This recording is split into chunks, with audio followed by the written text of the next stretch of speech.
আর একটা কথা বলতে চাই, ইতিহাস ঘাটতে চাই না বেশি, কিন্তু মনে পড়ে যায়।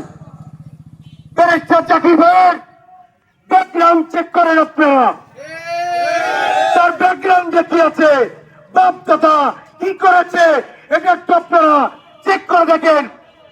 বিখ্যাত রাজাকার ছিল,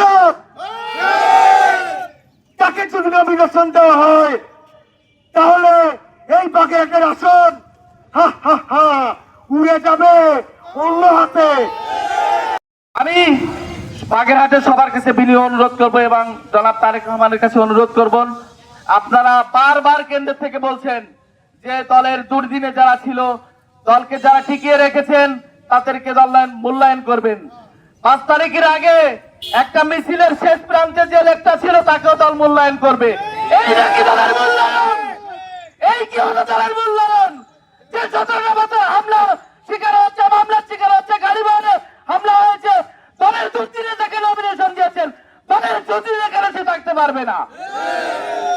দলের দুর্দিনে যে ছিল, আমরা সবাই আশাবাদী জননেতা জনাব এম এ সালামের হাতকে শক্তিশালী করার জন্য জননেতা জনাবকে ধানের শীষ উপহার দিবেন। আমরা বাগেরহাটের সর্বস্তরের জনগণ, কৃষক, শ্রমিক, দিনমজুর যারা আছি, সবাই জননেতা জনাব এম এ সালামের ধানের শীষকে, জনাব তারেক রহমানের ধানের শীষকে, শহীদ প্রেসিডেন্ট জিয়াউর রহমানের ধানের শীষকে উপহার দেবো ইনশাআল্লাহ।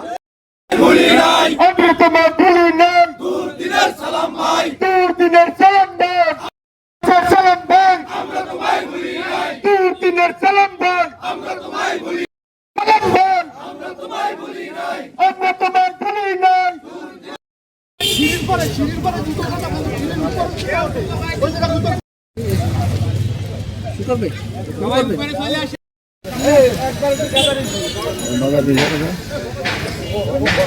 যাবো না, যাবো না, যাবো না। ধন্যবাদ। আমরা আছি সেখানে, আমরা তোমায় ভুলি